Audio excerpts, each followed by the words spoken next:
Chapter 3. The Hollow Truth. The road was damp with last night's rain, the sky still heavy with clouds. Nkechi's car crept along, her hands shaking slightly on the wheel.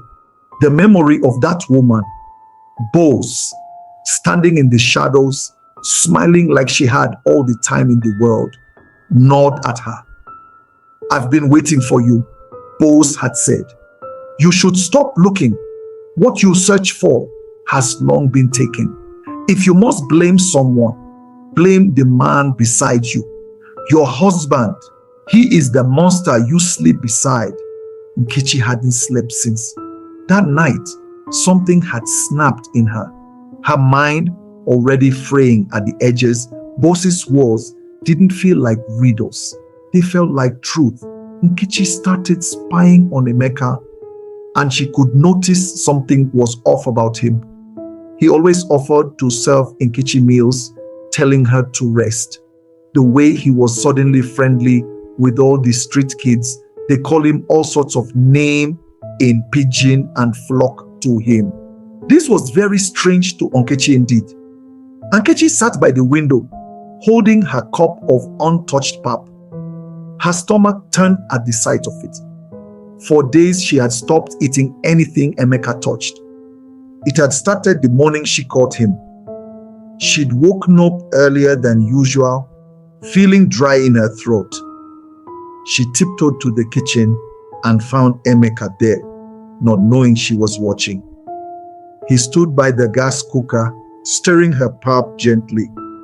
Then he reached into his pocket and brought out a small white paper. He opened it, crushed a few white pills with the back of a spoon, and mixed it into her food, calmly, carefully. Her breath caught in her throat. Her legs froze. She waited till he left for work, then rushed in and scraped what remained of the pepe into a bowl. Her hands trembled as she searched the kitchen and found the rest of the pills hidden in the sugar tin. Nkechi blinked slowly. Her chest felt tight. She let out a soft gasp and her world tilted. So she wasn't mad. She had never been mad. But he wanted her to be.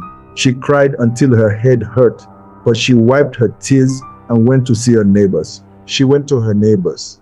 At first she sounded like she was ranting, but when she told Mama Chidi and the others about what Bose said, about Ada, about Emeka, they didn't laugh.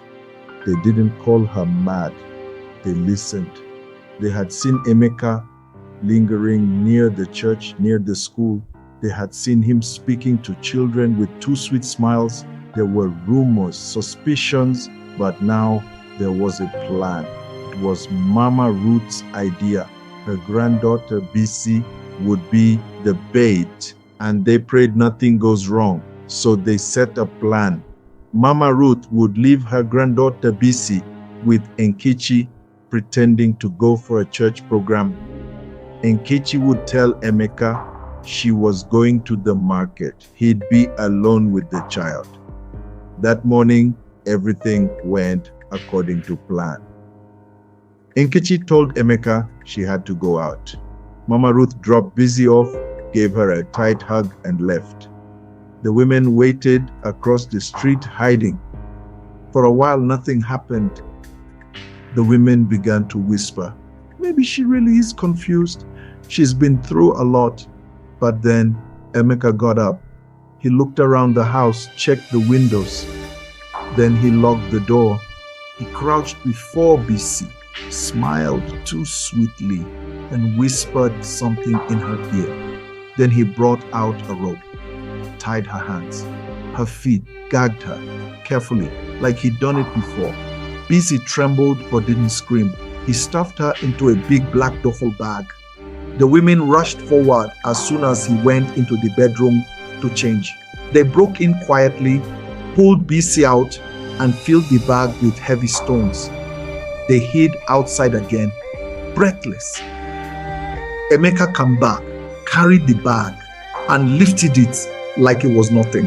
He didn't check it again. He drove off. Nkechi dialed the police. Then she and the women followed him. The road led to a compound far from Surulere. High gates, marble walls, wealth that smelled of something rotten.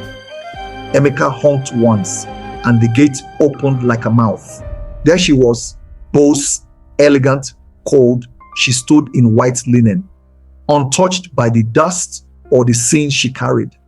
As Emeka dropped the bag, the police stormed in. Boss didn't flinch. She turned to Nkechi, smiling like a snake. You think you've won? You haven't. Madness clings to you now. You will never be whole again. You will suffer, Nkechi. You will always wonder. And Ada, she has long been taken. Then she vanished, not in smoke or fire.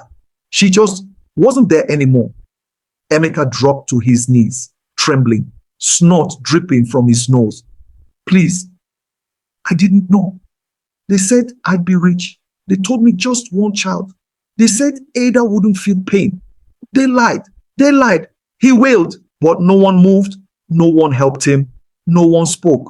The women stood in a silent circle. Mama Chidi spat. Mama Ruth called him a demon. You sold your own blood. You poisoned your wife. You hunted our children like animals. You deserve nothing but chains. The officers cuffed him, dragging him through the dust. The women stood firm. Back home, Nkechi sat in Ada's room. Her own misery just started. Nkechi sat on Ada's empty bed. Her hands clutched a small, faded drawing, a crayon picture of their family, all holding hands. She rocked back and forth. The laughter she heard at night hadn't stopped. The baby lotion still hung in the air, but Ada never came. She was gone, and the world, though it moved on, never felt whole again. The end